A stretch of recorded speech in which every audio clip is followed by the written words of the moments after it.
Hello, welcome back. We're going to do an update on my temperature blanket. I am 1 day behind because that way I know that the weather, I'm going with the high temperature, is exact. Because one day I cheated and I did it in the evening and it really wasn't the exact temperature. So for the past 1, 2, 3, 4, 5, 6, 7, 8 days, we're in the same color. There it is. So we had 47 degrees, 39 degrees, and then all of these are between 35 and 26 degrees. I am having a little trouble here when I end the row to chain one and then flip it. So it does have this kind of like I can see this little mark right here, and that's bothering me a little bit. I did pull it all the way out and then start it again. Because I'm not an expert crocheter.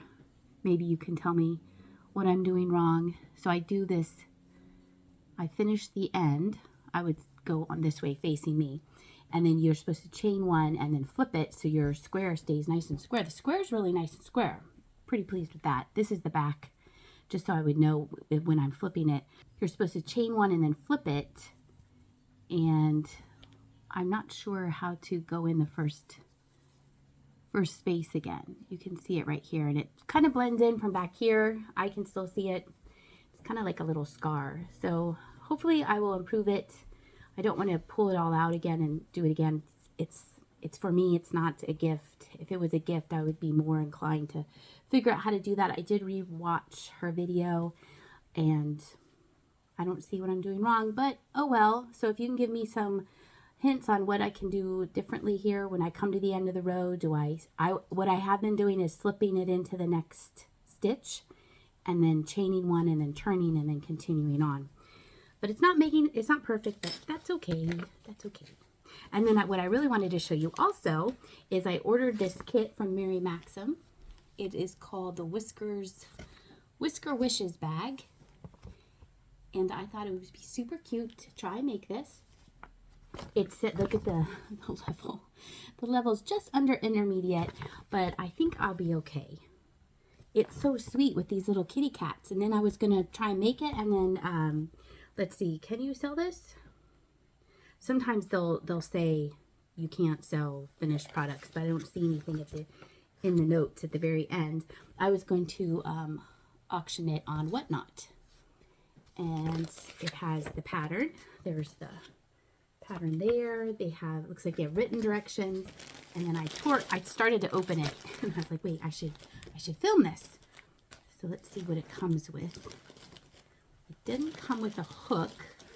I thought it might, but it looks like it did not. So you have Mary Maxim Starlit Worsted Weight, and what is this called? Medium gray.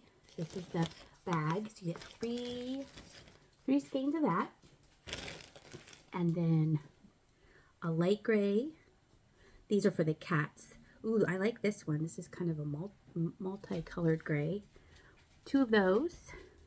A black one, a white one, and then pink for their little noses. So I need to get a size G hook. What I've been making my blanket with is an F or 5, 3/4 millimeter. That's what I'm doing my blanket with. And it seems to be okay. So I need a 4 millimeter, and this is just a hair under. So we'll see if this is too tight, or I might have to go buy another hook. And that is what I can also update you on my knitting projects. Let me go get it. This is a scarf that I'm making. It's called Chasing the Sunset. I will put what pattern is on Ravelry, and it was in my library. So I think it is a paid pattern, but I had it in my library from a long time ago, and I am using Miss Babs Happy Toes or Yummy Ply Toes or something toes, and this is the start.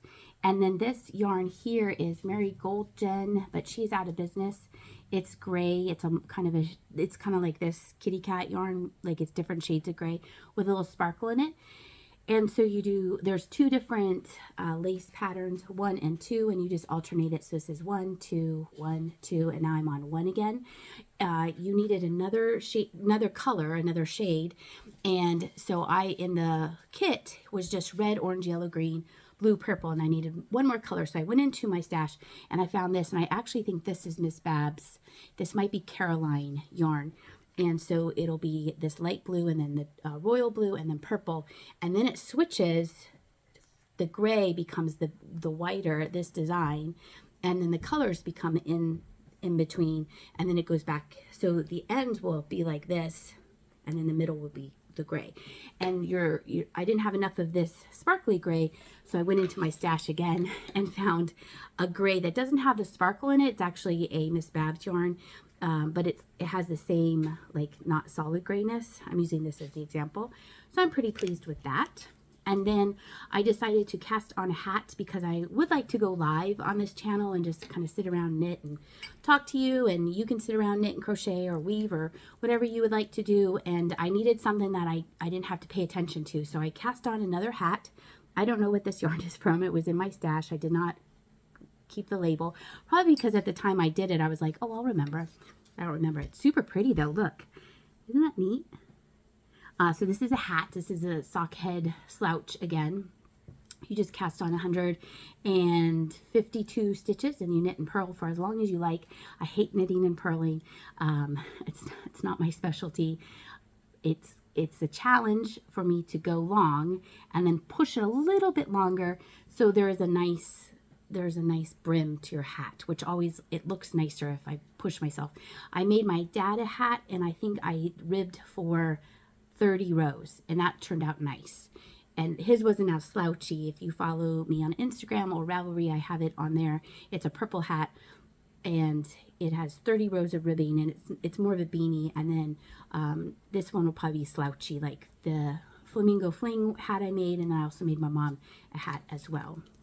So that's what I've been up to. What have you been up to? How is your temperature going? Hopefully you're doing more than just one color. And again, if you have any hints on how I can finish these rows without having this kind of little scar here, and I'll repeat again what I'm doing. So I get to the end of the row where I started, and I slip it into the beginning of the row, and then I chain one and turn it, but it's leaving, and you can kind of see it left kind of a big hole there. So what am I doing wrong? What hints can you give me? But this is, even though it's all this shades of green, I think it's super pretty. And I think it'll be very exciting when we get to another color. Either we can get colder and we can go to mint, or we can get a little warmer and go back to avocado. Either way, it's going to be super nice. Let me know what you were up to and what you've been doing this week, and I'll catch you on the next one.